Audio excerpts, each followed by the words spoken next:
Good evening, friends. Welcome to the Indic chat on Ancient Voice, the eternal voices from the past. This talk is arranged by the Indic Book Club and the Indic Academy, founded by Harikaran Vadlamani ji, aimed at increasing the awareness on Indic scholarship, Indic books, and to strengthen our dharmic tradition. Ancient Voice is a website that I created in November 2009. Since its inception, the site grew with around 23,500 plus pages dedicated to Mahabharata, Ramayana, Vedas, and Puranas, with as many as 15 lakh viewers. It has the only complete Mahabharata wiki and the only complete Ramayana wiki available in public domain. Besides, it hosts the 4 Vedas, Rik, Yajus, Sama, and Atharva in wiki format. It also hosts a wiki on Vishnu Puran. Of this, Mahabharata wiki contains around 18 parvas of Mahabharata and around 2,105 chapters, adhyayas, that is found in Mahabharata, and 7,500 plus nouns and a million hyperlinks. Similarly, the Ramayana wiki contains the 7 cantos of Ramayana, 657 adhyayas or chapters, 2,600 plus nouns, and around 2 lakh hyperlinks. Then there is Rigveda wiki, again the 10 mandalas of Rigveda, 1,028 hymns, 10,552 verses, and around 1,300 plus nouns and around 1 lakh hyperlinks. And for Yajurveda, I have created 2 recensions of Yajurveda, the Krishna Yajurveda of 40 books and Shukla Yajurveda of having 7 books. Samaveda with around the 2 parts of Samaveda with 15 books, 34 chapters, and 458 hymns. Vishnu Purana with 6 books, 126 chapters. All of these are found in the Ancient Voice, the website. And besides wikis, this site contains many ancient Indian maps, which I have created, the Bharatavarsha maps that I have created in 2004 and 2007. It contains lineage trees of royal dynasties like the Ikshvakus, Ailas, Pauravas, Bharatas, and Kurus. It contains analysis articles on the Yuga system, Kala Chakra, based on the precession of equinox. It contains articles on the travels of heroes like Arjuna, articles on kingdoms and tribes of Bharatavarsha, articles on Mahabharata, that is the teleserial which is telecasted in Indian television, starting with B.R. Chopra and other new teleserials. So in this talk, I will focus on 2 things. I will talk about what led me to create this site, which is the outer view. And I will also talk about what changes it has produced inside my mind, which is a kind of inner view. Now, to answer the question, what led me to create Ancient Voice? So this will lead into my childhood passion of reading Mahabharata. So I was attracted to Mahabharata at the age of 10 in 1987. So you can guess my age. So the first book I read was the abridged version of Mahabharata by Dr. P.S. Nair in my native language, Malayalam. Then I started reading the illustrated Amar Chitra Katha, a series on Mahabharata. This has developed my drawing and painting skills. I started painting the characters from Mahabharata inspired by this book. And then I became known as an artist in my primary school and won some state level first prize as an artist. So many people said my future is as an artist. And I was also attracted to philosophical concepts like Advaita and topics in physics like Einstein's theory of relativity, quantum physics, time travel, astronomy, space exploration, planets, vector fields, hyperdimensions, tensor calculus, all of these things. So deriving equations to find the volume of a hypersphere or the number of sides of a hypercube, extra were the favorite pastime of mine. And another hobby of mine was to plot the kingdoms and cities mentioned in Mahabharata on maps, which I drew by hand on A3 sheets of papers. But starting with the 1990, I was exposed to computers and I learned computer programming. So this enabled me to create better and enduring digital maps of Bharatavarsha. So I used to mark names of cities, towns, villages, forests, mountain ranges, rivers, lakes of Bharatavarsha in these maps. I used to plot the journeys of the heroes, like that of Rama in Ramayana and that of Pandu, Arjuna, and others in Mahabharata. So all these exercise enabled me to understand one thing in the early years of my life. So beyond what my school syllabus taught me, that is, there is an ancient Bharata beyond what is seen, beyond what is taught in schools and what is presented in the internet. I got my first job as an IT professional towards the end of 1999, soon after I finished my engineering in electronics and communication engineering. And I expanded my programming skills and finally became a game engineer in Bangalore, creating games. A breakthrough came in my career in November 2001 when I joined ISRO as a scientist. I was fortunate enough to work on the Chandrayaan study phase and also got appreciation from Dr. APJ Abdul Kalam. I was also part of a team that launched GSLV rockets from Sriharikota, manning the launch console, handling the vehicle's cryogenic module. In ISRO, I read books on the discovery of the lost Saraswati River and the lost island of Dwaraka. All of these were discovered by ISRO through its satellite imagery. This turned my interest back to ancient Bharata. I started searching online for more information on our ancient heritage, but it was disappointed that nothing much was there online. You get to read a lot about other cultures like Chinese, Greek, or Roman, but nothing much on ancient India. It is then a platform called Wikipedia. So that was launched and it became popular in that time. I found that this is a good platform to write information about Bharatavarsha, so that no other person like me will feel disappointed about the lack of content on our tradition. So I started contributing to Wikipedia since 2006.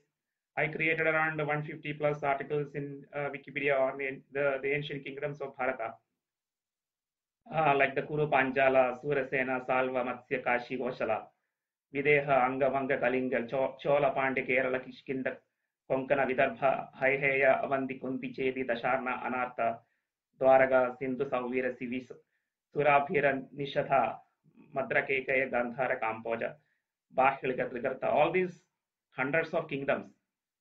I try to represent each of them as a wiki page. So I created around 25 plus paintings and maps, including the paintings of the five Pandavas, Maya Sabha, and the maps showing the kingdoms and cities of Bharatavarsha. So I have made around 1,800 distinct contributions to Wikipedia. And then I realized one thing. The Wikipedia is not a neutral platform like it is portrayed to be. I started seeing frequent vandalism on the pages dealing with the Indic content. So this is when I realized that we cannot rely on Wikipedia for writing contents on Bharatavarsha. So this is how I thought about creating a Wikipedia of my own, focusing on Indic content. And the answer was Ancient Voice. So this site was launched in November 2009. Initially, it contained a few of my former articles from 1996 to 2005. Then I salvaged some of the kingdom articles I've authored in Wikipedia to Ancient Voice. I moved all of them to Ancient Voice. And my dream of creating a single wiki page dedicated to each of the 2000 plus chapters in Mahabharata materialized in 2010. I wanted to suppress the Mahabharata content in Wikipedia, which is often biased or subjected to vandalism.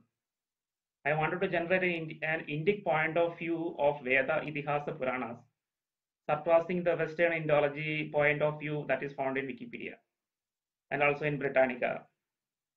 But I have only a limited time, being a full-time IT employee since 1999. So how to create thousands of wiki pages all by myself with many interconnecting hyperlinks as found in Wikipedia?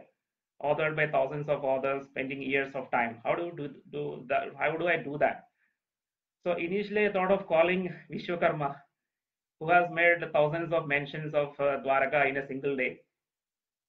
So, but finally, the answer came through my software expertise. I created a software tool that could parse English text and then churn them into thousands of wiki pages in a matter of hours. So it took me more than a month to write the software, but after that, it was a matter of few hours. The software generated all the wiki pages on and one page per chapter, dumped them into my local computer.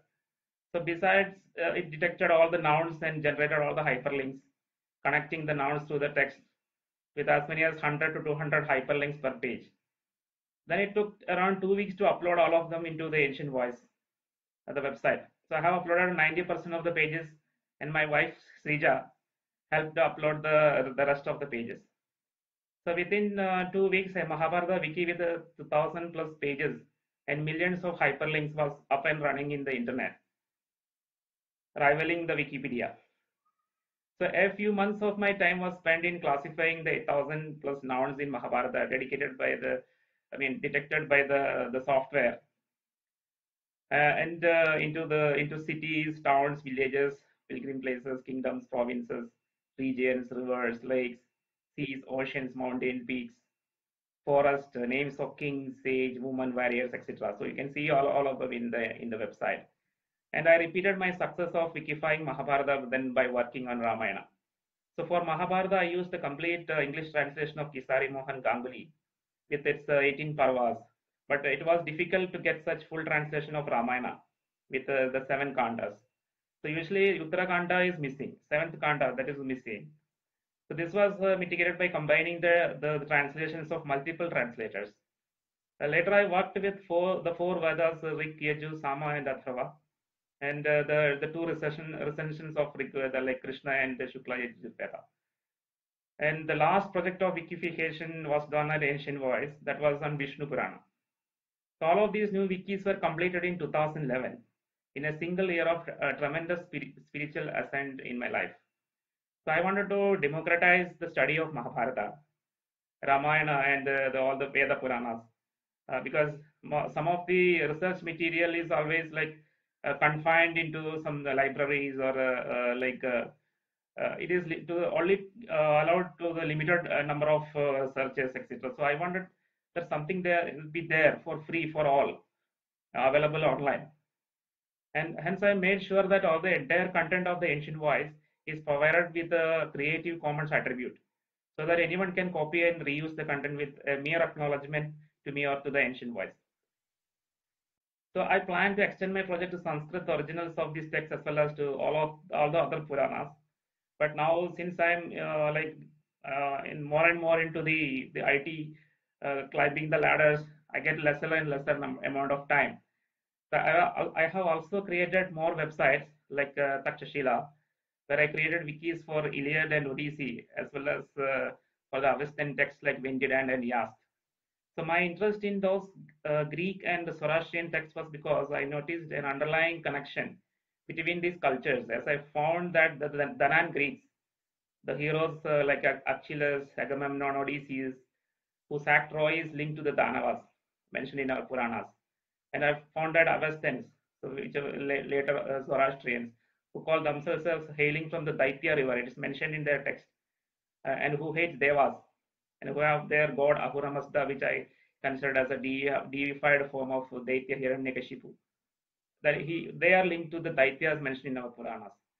So another sister site of Ancient Voice, that's called Nalanda, contains my studies on Upanishads and Tamil texts like Silappatikaram and Tirukkural.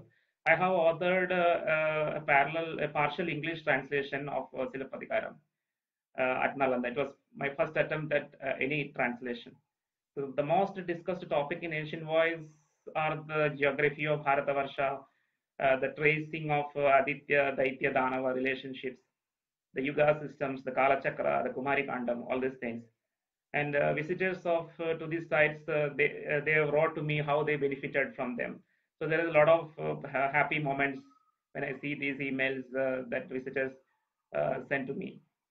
There were research scholars working on some topics or some other topics on Ramayana, Veda, Puranas, and then there were authors who wanted to write books and novels based on Veda, Itihasa, Puranas. So there were philosophers and even students. A famous author who wrote many best-selling novels set in Itihasic Puranic times, they told me. My site Ancient Voice with its analysis articles has unleashed an era of Indic authors. They can now write books and novels based on Indic epics and Puranas on par with Western authors, creating new genres of Itihasic Puranic novels. And then another author said Ancient Voice is a reference site and an inspiration for Indic authors. So all this make me feel happy. And a researcher who wanted to translate Ramayana to German appreciated my effort of wikifying the whole of Ramayana. So he's using my site as a reference to make this translation. And a script writer who was working for a famous Mahabharata teleserial that was aired recently in 2-3 years back. So she sought help in from me in writing the script and appreciated my contributions. So many Indic researchers, scholars too appreciated my work. Many of them, I'm still in touch with them, and they maybe I'll converse with them frequently. And then there is an internationally acknowledged author, an American author who wrote novels on India and still maintains email contact with me after coming to the Ancient Voice. And a researcher on Southeast Asian Angkor Wat temples, and he wanted to work. Wanted me to work with him. So, but I cannot means leave the current profession, and I cannot move very quickly. So Ancient Voice has given many such friends across the globe in Southeast Asia, Tibet, Iran, Europe, Australia, and North Americas. So now comes the interesting part. So what happened inside me as I created Ancient Voice? So this is like the inner view, and as a primary preoccupation since the age of 10, I was thinking about ancient past of Bharata. My brain has picked up some unexplainable connection with the ancient world. I often felt my mind turning into a meeting place where different voices from the past come and go. Some of them were of profound wisdom, some of them threatening, and some others bringing different flavors of intense feelings, passions, and emotions.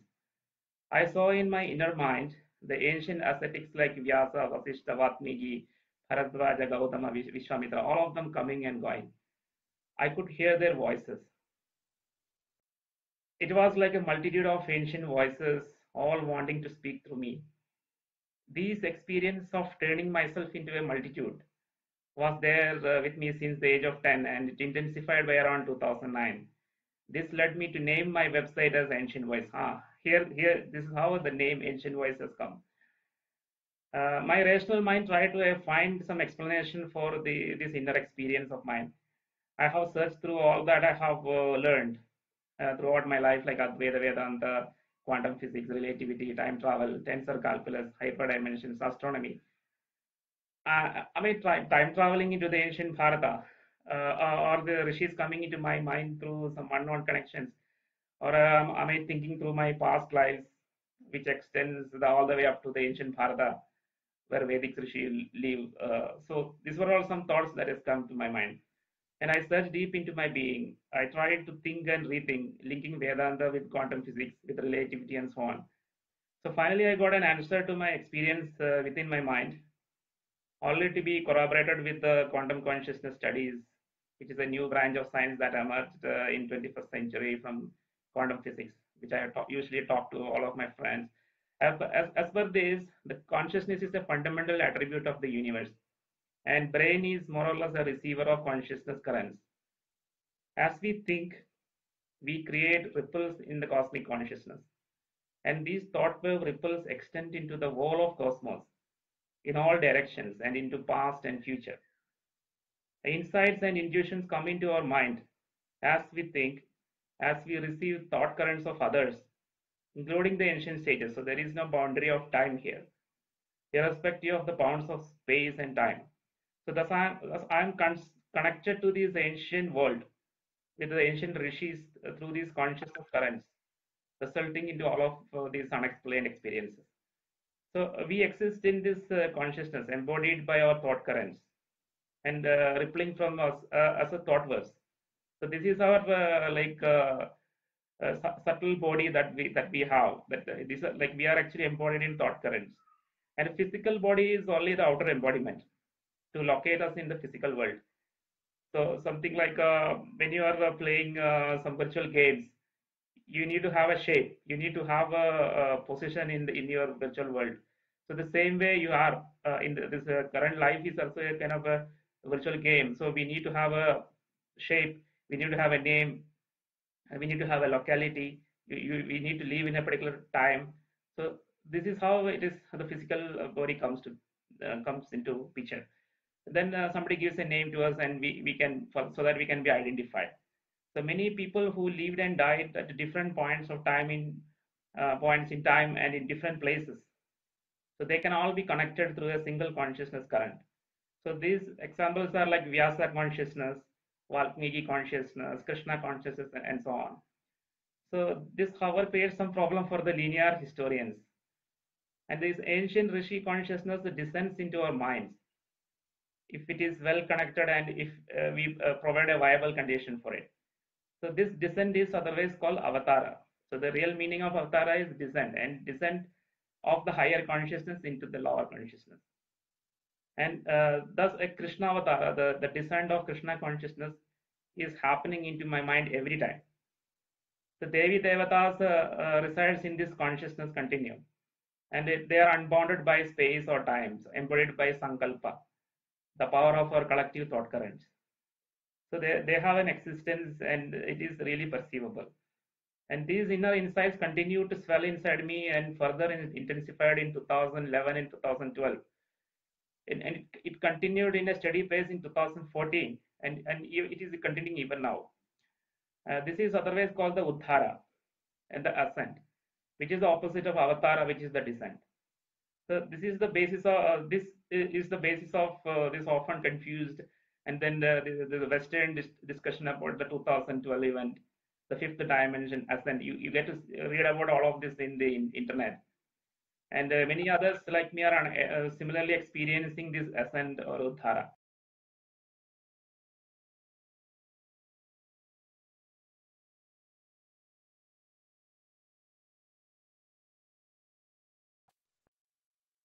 Yes. So hope there was a small disconnection, but I hope people can hear me. So the most Westerners who experience these are all confused, and hence the confusing internet talk about New Age, fifth dimension, etc. Since the advent of electromagnetism, relativity, and the quantum physics, the quantum consciousness, the humanity has seen that science is speaking the same language of spirituality as it is started discovering the concept of interconnectedness of universe, the interconnectedness of the force field that permeates the universe. Science discovered the unity of space and time and the concept of space-time, revealing future and past as the new directions. It's much like east, west, north, and south. Past and present, past and future are just directions. Since science also discovered that matter is gross form of energy, and energy is a volatile matter. Waves are particles, and particles are waves. So science is thus able to comprehend Maya, and it has one more step to discover self. Science finally discovered the role of consciousness, the role of an observer or self in collapsing the probabilistic quantum wave functions into physical realities. So then, for the first time, science has discovered the role of self in creating reality. So that is what the crux of quantum physics and quantum consciousness. Even the technologies generated by this new branch of science, like electronics, computer science, and internet, are connecting and uniting people more and more into a single wall. So the technology also is doing the same thing, like it's creating unity and connecting people and uniting them. You always talk about connectivity, the entire world turns into a village, and now soon the entire world will start thinking together as a single unit. All these things will happen. So these new technologies are thus another manifestation of the grand spiritual ascent of humanity. And but unfortunately, there are many ideologies in the world which resist this ascent of humanity. So these ideologies that bind people to dogma and bind them to historical events, into fake divinity, fake spirituality, and fake religiosity. So they restrict us into the bounds of space and time. And as the world consciousness tried to move ahead to ascend spiritually and technologically, these old ideologies, which ruled the mind of people for around 2000 to 1400 years, they start agitating. They realize their relevance is eroding in this new world with an ascending consciousness. So this creates a lot of pain. This creates much pain and violence in this world, which is what we are witnessing today. So personally, this ascension or the evaluation within, which has led me to create another sister website of ancient, was called Recent Voice. It's another website. It captures my shock on the recent violent events, and it captures my regained calmness. As my awareness increased due to the exponential rise in the intuition and the insights in this 2011-2012 period, this constituted my ascent or uddhara. So this is my ascent. This has also led me to a deeper understanding of what we call dharma. So many in the today's world think that dharma is a thing of past. I mean, it has happened some thousands of years ago. So they think we need to embrace Western universalism because that is what currently the hot. So they say Sanskritam is a dead language and we need to move on. So, but the insights in me help me to understand that nothing in past is ever lost. Whatever happens in the past is still there and as real as what is happening today. So they appear to be apparently lost in this physical world confined by the illusory bounds of space and time. And like everything inside the internet is available in the click of a button, everything in the past is accessible to us just by the click of a thought. Dharma exists in like an internet or an intranet, where we are connected with others through thought currents, with those living in the current moment. So all of us are connected, and with those rishis and dharma suryas living in the ancient past, we are all connected, either in the present or in the past. We are all connected through these thought currents and ripples of thoughts spread across the consciousness continuum, unbounded by space and time.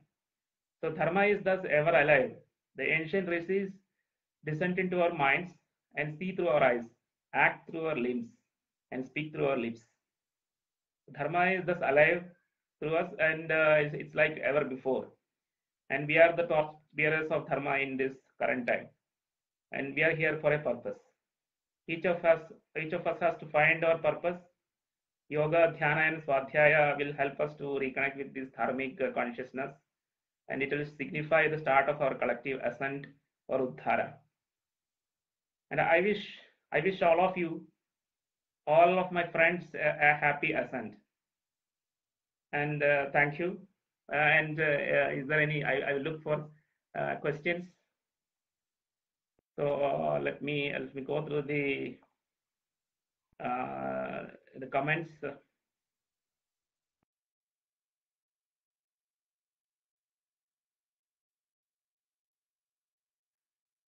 Yeah, Nitin Sridhar says great work with Ancient Voice.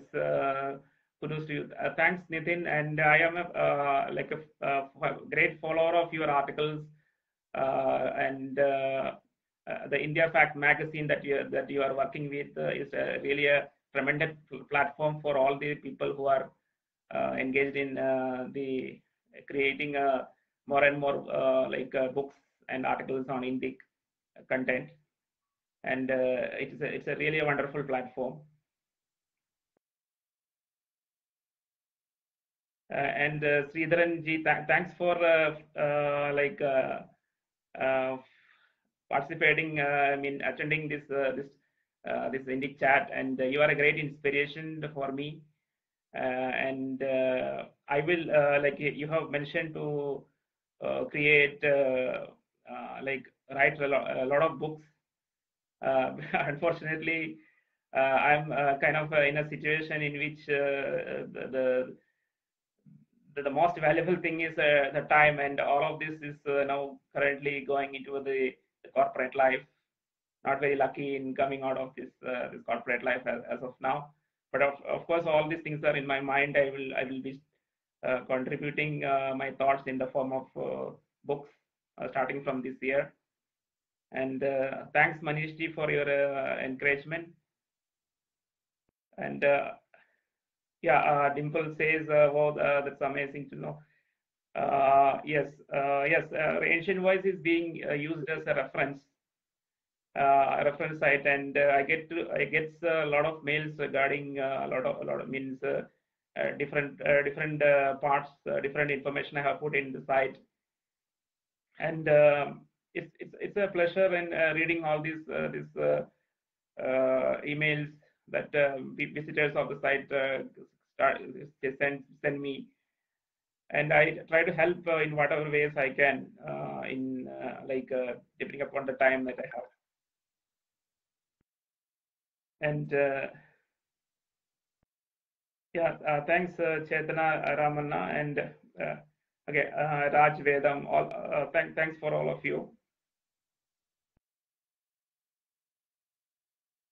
So Sridharanji again says, I'm going to plant some beef in your house. I will first write book. Okay. So yes, it's a done deal that the books will be following suit. Interesting to link the. So Raj Vedamji says, interesting to link the ascent that you refer to with the ascending yuga cycle. Yes, so I have written a great deal about the yuga system, and one aspect, anyway, because it's a different topic, but I can maybe summarize because it's very relevant. One aspect of yuga system which I have been a little apprehensive about is that a lot of people are getting carried away by the astronomical yuga system, which is actually developed in a later stage than the yuga system that existed or that was actually used by the rishis in the Vedic Aitihasic age. So because it's already recorded, already mentioned in Mahabharata that the actual yuga system that the Pandavas followed, actually it was something of a duration of around 12,000 years. This was in a conversation in between sage Markandeya and Yudhishthira. This particular concept comes into picture.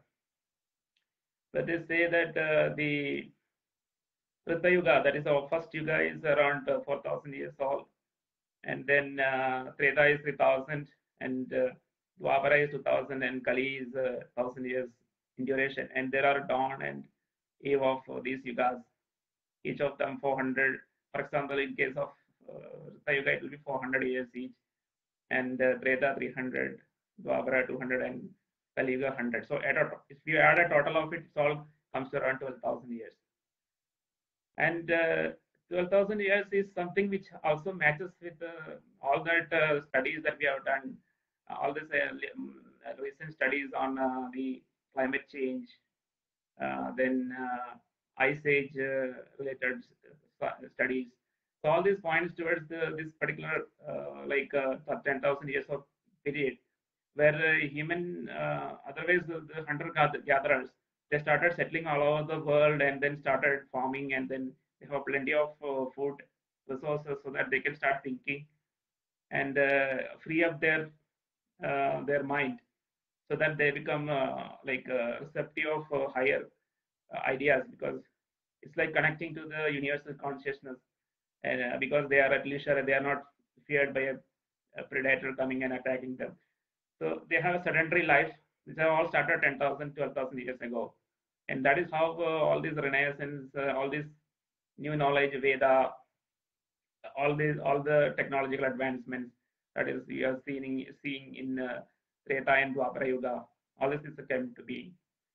So the problem of believing in a astronomical yuga, so this has come about because subsequently as the time passed by, there were a lot of mathematical advancements, and people started knowing about the cycles of planets. the Jupiter cycles and various other cycles. The time it takes for all the planets to come together after a long period of time. So all of this runs into thousands of years. So then there was for example, based on the works of Aryabhata and all the other mathematicians, the Yuga system was expanded to create a time scale for astronomical calculations. So then it creates a kind of there was a multiplier, for example, a multiplication of 360 that happened. So 12,000 multiplied with 360 that become a big huge number. So, but what happened is that many people wrongly use the human time scale Yuga, which is around 12,000 years, and then confuse it with the Deva Yuga or the Yugas running into lakhs of years, which is actually meant for as a frame of reference for astronomical events. And then they automatically confuse that Kali Yuga is thousands of years. I mean, it's 1,42,000 years, around that kind of years in duration. So the impact it happens, the result is that it creates a problem for the renaissance of dharma, because when your Kali Yuga is hundreds of thousands in duration, then at the current moment you don't have any chance of thinking about the revival of dharma, because our scriptures are clear that your renaissance will happen all after the end of Kali Yuga. So of course this is not history, and it is not you can say the modern, like, it is not a statement of a modern science, but of course all your thoughts, all your conscious thoughts plays a role in creating an impediment in your mind, and automatically your idea of revival of dharma get affected, because you automatically think that okay, everything is going to be worsened and worsened, and there is no real chance of the perfect emergence of dharma, because it's thousands of years ahead. So you automatically are discouraged to do something in this current period because of all these thoughts, that negative thoughts that you're coming into your mind. So this is one aspect, I would say, because it's aligned with this particular talk. So we need to really rethink on the actual duration of the Yuga system and understand the differences between the durations. So in the Yuga calculations, because the Yuga starts with just 1 year. Even 1 year is considered as a Yuga, because that is the smallest Yuga, and that is why you see the Kannadigas and many other people celebrate Yugadi every year, because every year there is a Yuga, and there is a 12-year Yuga that is connected with the revolution of Jupiter, and thus it goes. And again in Mahabharata there is a 10,000 year long Yuga, which is described by Sanjaya in a conversation between Sanjaya and Dhritarashtra. So these durations are varies, and the applicability into different events. So human events has to be assigned with 10,000 or 12,000 years of Yuga, and astronomical events has to be assigned with that bigger Yugas, astronomical Yugas. Otherwise, you end up in a lot of confusion, and you find it difficult to explain a lot of events, like the life of Rama or Krishna. So in a very convincing manner. So this is something. Of course, this is a very different talk, but this is one aspect of the Yuga system connected to the revival of dharma and of consciousness that I would like to talk. I would like to explain here. And yeah, so hope I think I have explained this. Any other comments? I'm not sure if all that I have talked makes sense to all of you, and I just go through the other comments that has come into the chat.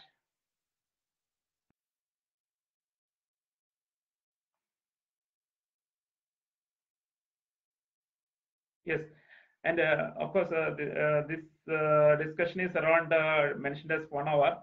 So anybody, if they want to ask a question, they'll be able to ask.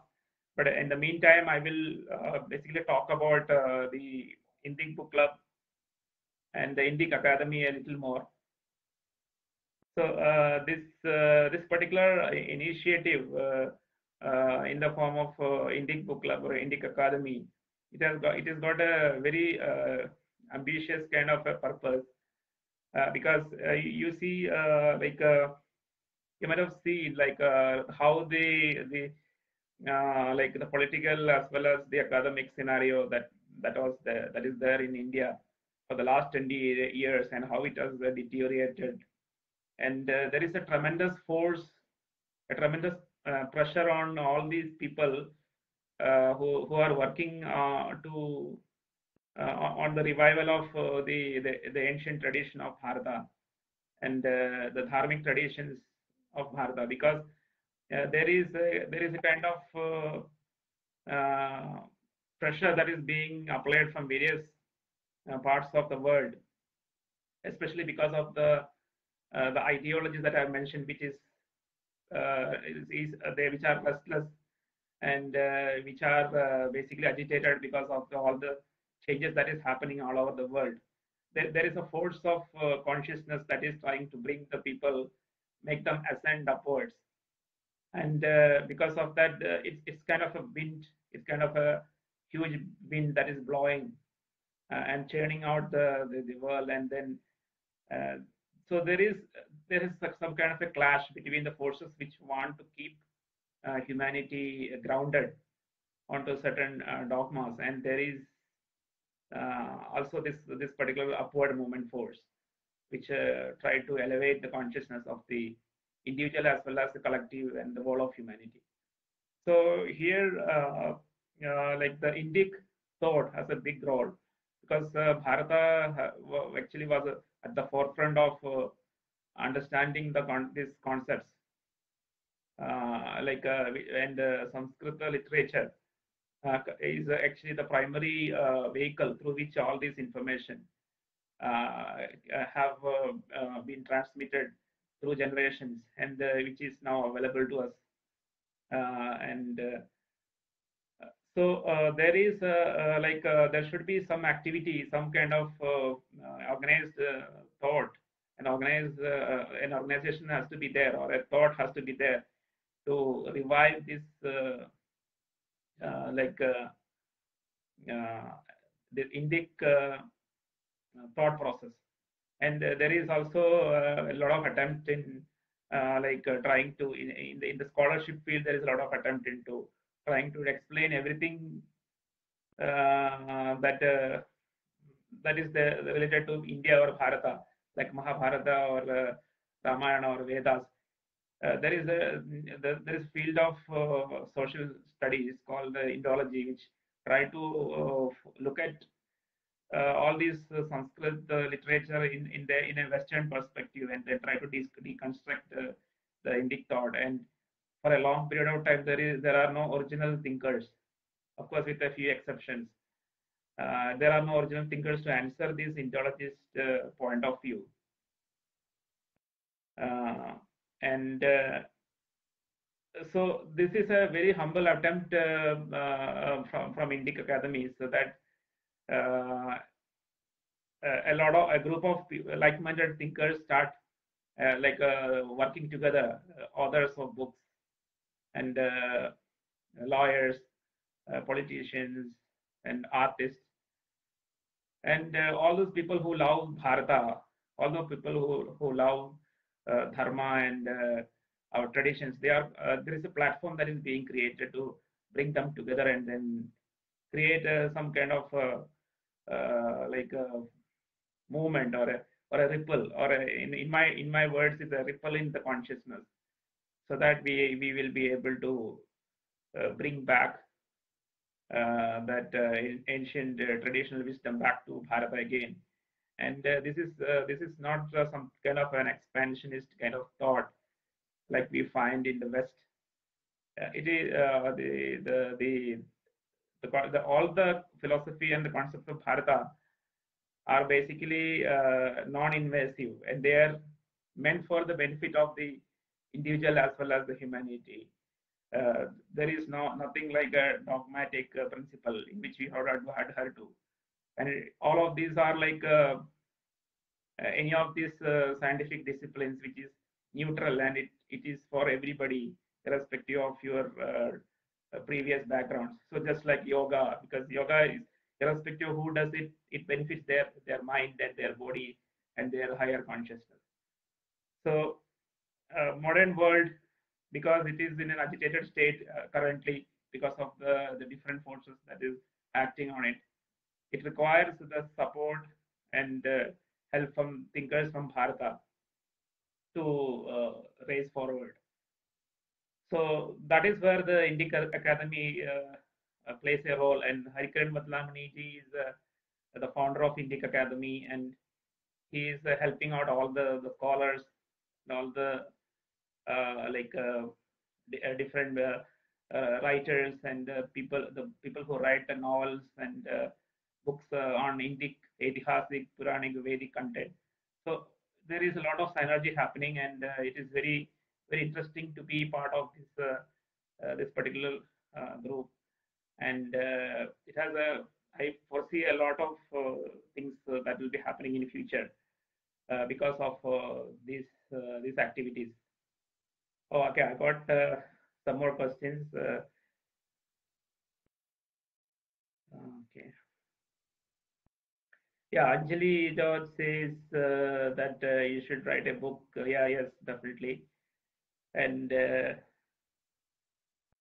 yeah, Sridharan ji says, do you think Abrahamic will defeat it if yes by a fall? It's basically, yeah, it's like basically it will happen through understanding. So there is no way we can there can be a force, or it cannot be based on a compulsion or anything like that. It will be definitely based on the awareness, like, and the awareness is happening as we talk. It is happening all around the world. It is the thought currents of the consciousness, the ascendancy tendency that is it is all over the world. Even though this is not something that can be seen, it's happening inside the mind of people.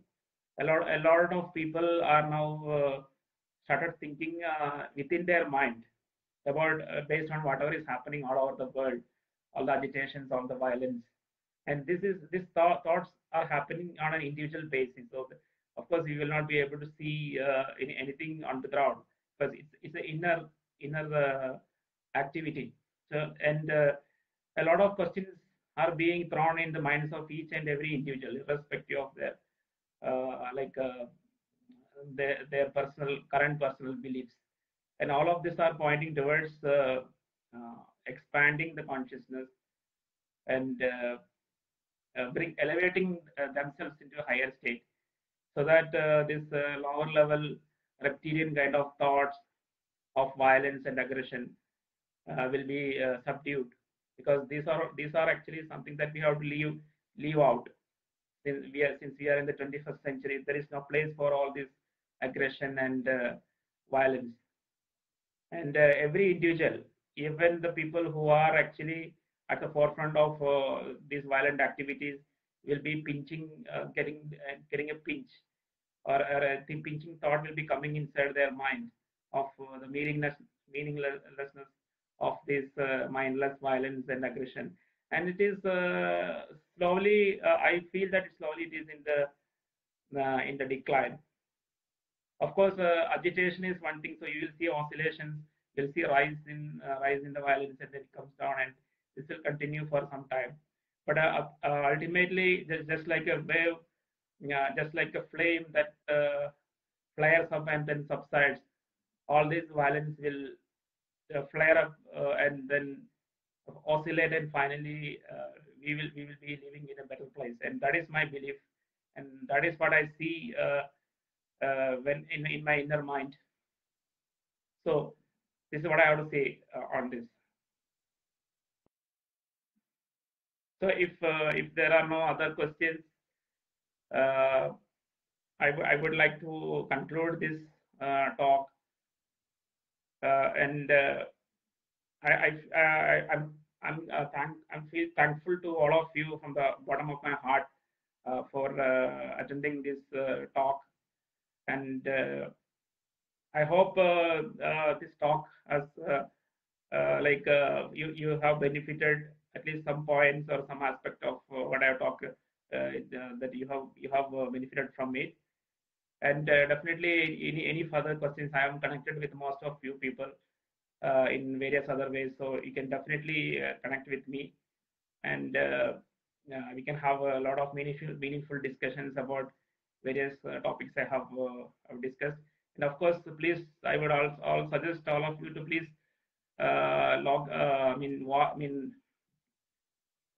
visit the Chinvoice website and go through the various resources that is available. You need not have to look at the analysis articles that I have written here, because that is my point of view. But of course, those source content, which is from the original sources, it will definitely help you to write many books. And I wish I request all of you to start writing a lot of novels and books and poems on India, like based on the events mentioned in Mahabharata, Ramayana, and Vedas and Puranas, and thus enrich our literature as well as our scholarly field.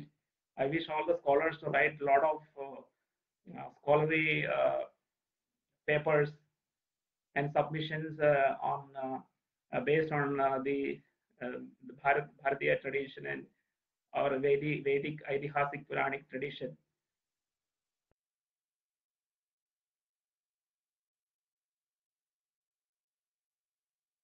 So I have one more question from Venkat Sundaramji. So do you think Kali Yuga being referred to as the bad Yuga, the worst of Yugas, has lead to the defeatist attitude? Uh, it is not you cannot consider it as a bad Yuga, but of course, what the cycle means, the Yuga cycle means is that uh, there is a cyclic aspect to it, and this is a law of nature that anything goes up or ultimately come down.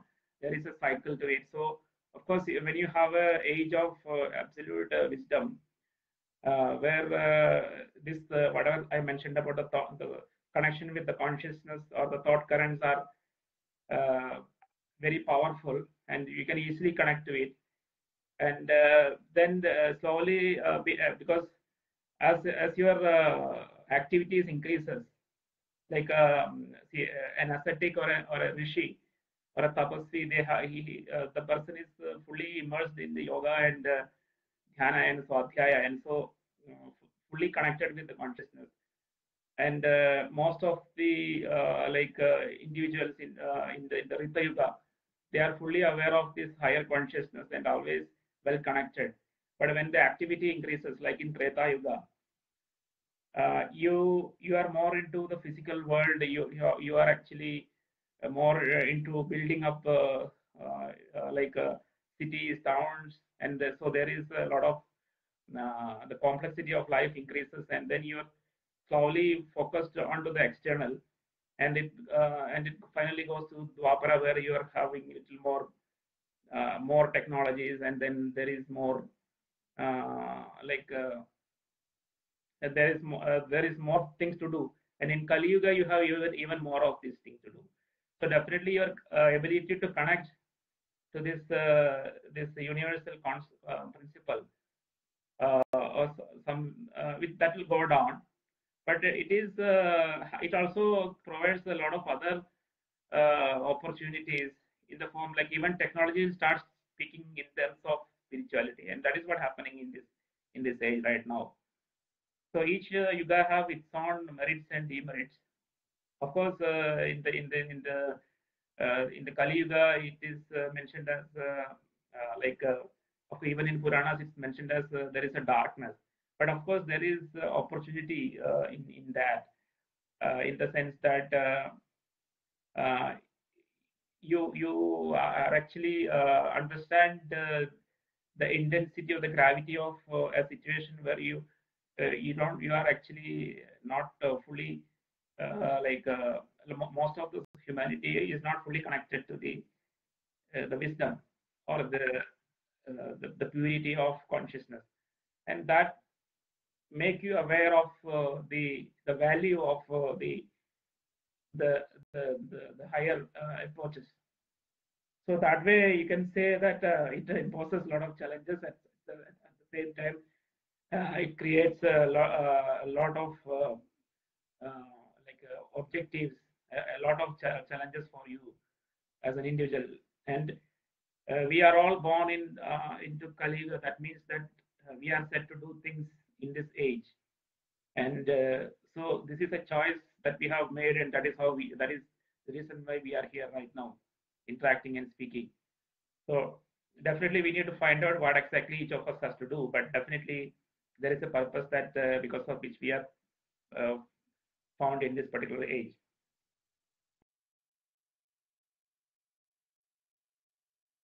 So I think I have been speaking incessantly around 1 hour, I think, and it was actually personally it was very wonderful, joyful experience to interacting with all of you, and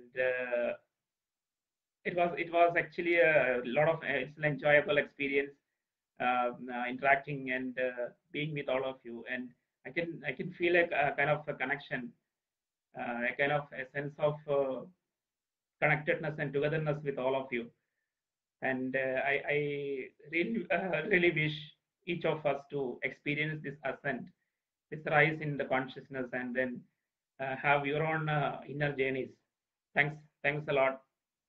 I'm concluding. Have a nice evening. Thank you.